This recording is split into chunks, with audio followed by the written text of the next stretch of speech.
Bonjour à tous, donc je suis Abdelhak Zouari, je suis économiste de formation et je suis chercheur en migration et chroniqueur sur les thèmes de la migration et du développement durable, donc sur Maroc diplomatique, Financial Afrique de Dakar et pas mal d'articles aussi sur la recherche de la migration euro-africaine et l'histoire de la migration maghrébine en Europe. Donc, je commencerai mon propos par une définition de la migration, c'est ma préférée, et c'est celle de François Crépeau. Je ne sais pas si vous connaissez, c'est un professeur de droit à l'université McGill de Montréal, et qui dit que la migration est un voyage à la recherche de la dignité. Vaste programme. Et là, ça nous rappelle quand même que migrer est un droit humain reconnu par les Nations Unies et que malheureusement, pour migrer, il faut traverser des frontières. Et on voit que dès le départ, donc, le droit international est tiraillé entre la liberté de circulation et la souveraineté des États. Alors, en ce qui concerne l'Europe, je citerai deux événements historiques qui vont déterminer la nature de l'externalisation. C'est la chute du mur de Berlin en 89, qui va venir avoir affluer des millions de citoyens européens de l'Est dans l'Union européenne. Et le deuxième, c'est 2015, c'est la crise des réfugiés syriens. Dans la crise des réfugiés syriens, donc, on a quand même un contexte géopolitique très dur, avec la guerre civile en Syrie, qui va faire sortir de Syrie plus de 6,5 millions de personnes. Et le premier pays à les accueillir, ça va être la Turquie, qui en accueillera 3,9 millions. Alors, 3,9 millions avec une pression très forte sur les pays européens en première ligne, c'est-à-dire la Grèce, l'Italie du Sud, et l'Union européenne va les laisser se débrouiller, peut-être pas tout seul, jusqu'à l'accueil de l'Allemagne qui va l'Allemagne d'Angela Merkel, qui va décider unilatéralement d'accueillir 1,5 million de Syriens. Et cet accueil va provoquer des remous au sein de l'Union européenne, puisque au départ, ce n'était pas une politique européenne. Et le partenariat donc, avec la Turquie, qui est le partenariat d'externalisation emblématique, va reposer sur une seule chose, c'est-à-dire un chèque de 3 milliards au départ pour financer le séjour et le maintien des 3,9 millions de Syriens en Turquie, et deuxièmement, bloquer tous les départs vers la Grèce. Donc tout le monde sait que ça n'a pas marché au départ, puisque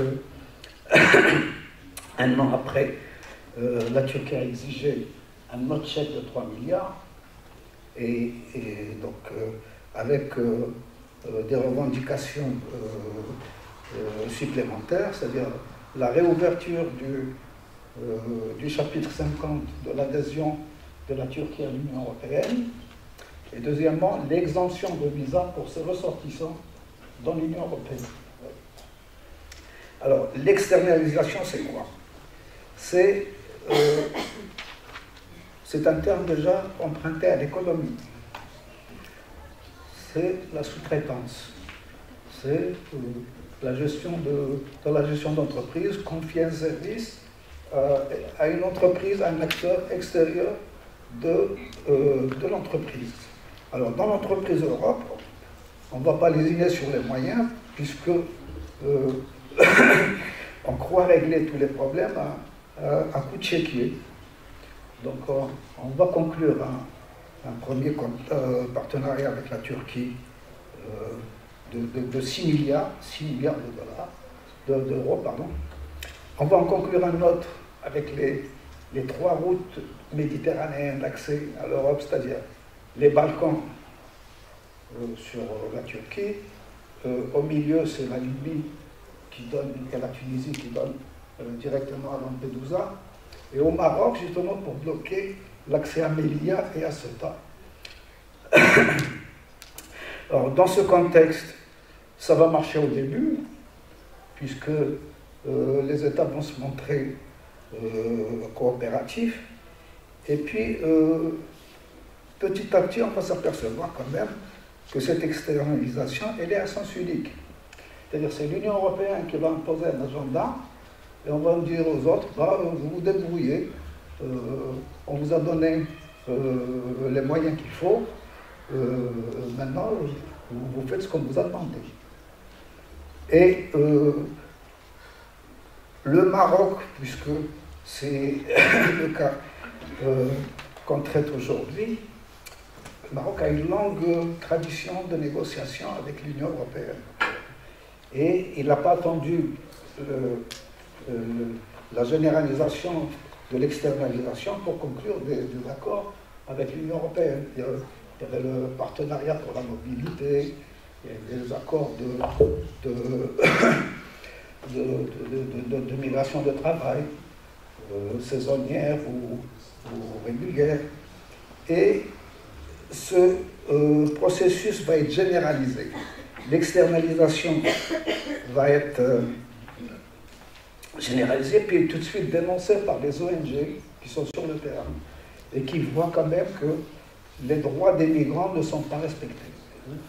Vous avez un migrant, quand il arrive en Italie, normalement, il a le droit de poser une demande d'asile. C'est dans le droit international, c'est dans la Convention de Genève. On le prend, le remet dans un bateau pour le refouler soit vers la Libye, soit vers la Tunisie. Deuxièmement, l'Union européenne va redéfinir la liste des pays sûrs, la liste des pays d'origine sûre. D'ailleurs, elle a été révisée et le Maroc en fait partie maintenant, avec la Tunisie et l'Égypte. Cette redéfinition pose problème, parce qu'un migrant qui a traversé ces pays peut être foulé vers ces pays, même s'il n'est pas de la nationalité de ce pays. Ouais. Alors, vous savez que cette année, on va fêter les 40 ans de Schengen. Donc Schengen, c'était l'espace de libre circulation le plus grand d'Europe, peut-être même du monde, et toute la politique migratoire de l'Union européenne reposait sur cet espace. La politique migratoire européenne reposait sur deux choses, c'est-à-dire la Convention de Genève et Frontex, donc, qui ne s'appelle plus Frontex d'ailleurs, les gardes-côtes et frontières européennes. Frontex, c'est frontières extérieures. Et qui, avec des moyens militaires, est chargé de protéger toutes les frontières extérieures de l'Europe. Alors Frontex a un bureau à Nouakchott, Frontex a un bureau à Dakar, et à Nouakchott, ils ont fait la première intervention quasiment militaire pour empêcher les migrants d'aller sur les Canaries au début des années 2000. Voilà.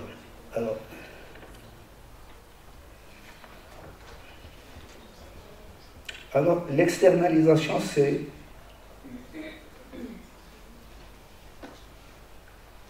pose un problème quant à l'extraterritorialisation de la législation européenne. C'est-à-dire, on a tout le droit européen qui est exporté au sud de la Méditerranée et laissé à l'interprétation des pays partenaires. Alors on voit que dernièrement, avec les événements du Niger, et le coup d'État qui a dénoncé, par exemple, la loi qui criminalisait la migration 2015-36, qui a été annulée par le nouveau gouvernement nigérien. Donc la route est libre pour monter sur Agadez et refaire une pression sur la Tunisie et la Libye. Alors, pour conclure, l'externalisation, enfin, quel avenir pour l'externalisation, on voit que c'est carrément une impasse. Au niveau des droits de l'homme, c'est une impasse. Parce que la philosophie de l'Union européenne, qui est basée sur le développement comme moyen de bloquer la migration irrégulière, ne va pas tenir à long terme. Parce qu'un pays qui se développe va bloquer sa migration dans une première étape, et puis les gens avec les moyens, des nouvelles compétences, continueront à migrer. Un des pays au monde qui migre le plus, c'est le Mexique. Au Mexique, l'indice de développement humain, c'est 6. On en est loin en Afrique. Et donc, la fausse bonne idée que le développement arrêtera la migration a trouvé ses limites.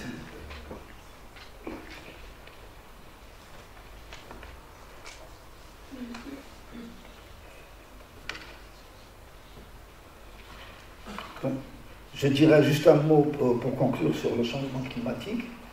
On a eu tout à l'heure un petit débat sur le concept même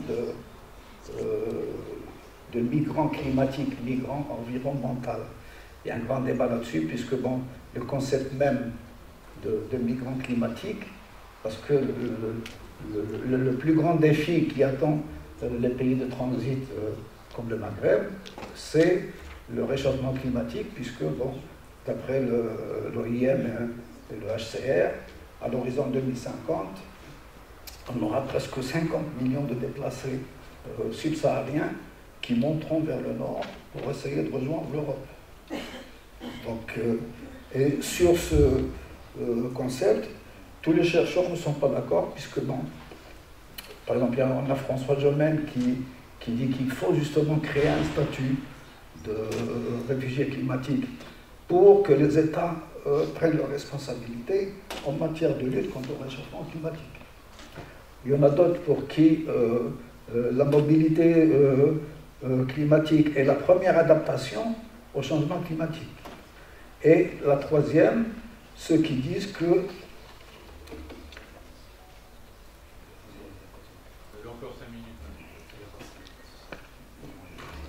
Il y a un troisième qui dit que le changement climatique a toujours été une adaptation donc, au climat.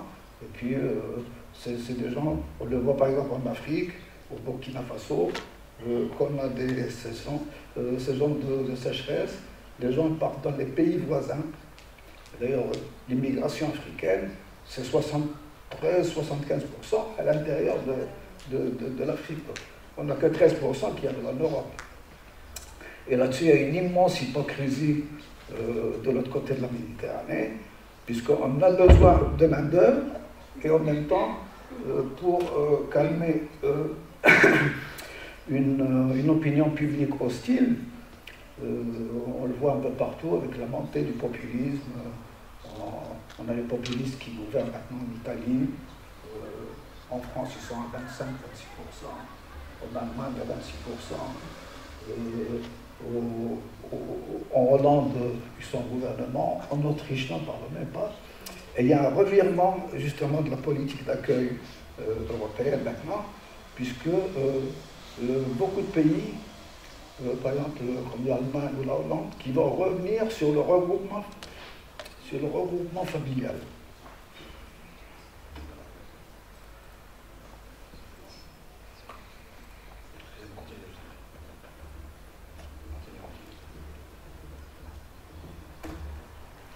il y a un revirement de la politique européenne d'accueil, puisqu'on voit que, par exemple, les pays scandinaves qui étaient les plus accueillants, historiquement, on voit qu'au Danemark, par exemple, on ne renouvelle plus les titres de séjour des Syriens, puisque pour eux, la Syrie est un pays sûr maintenant.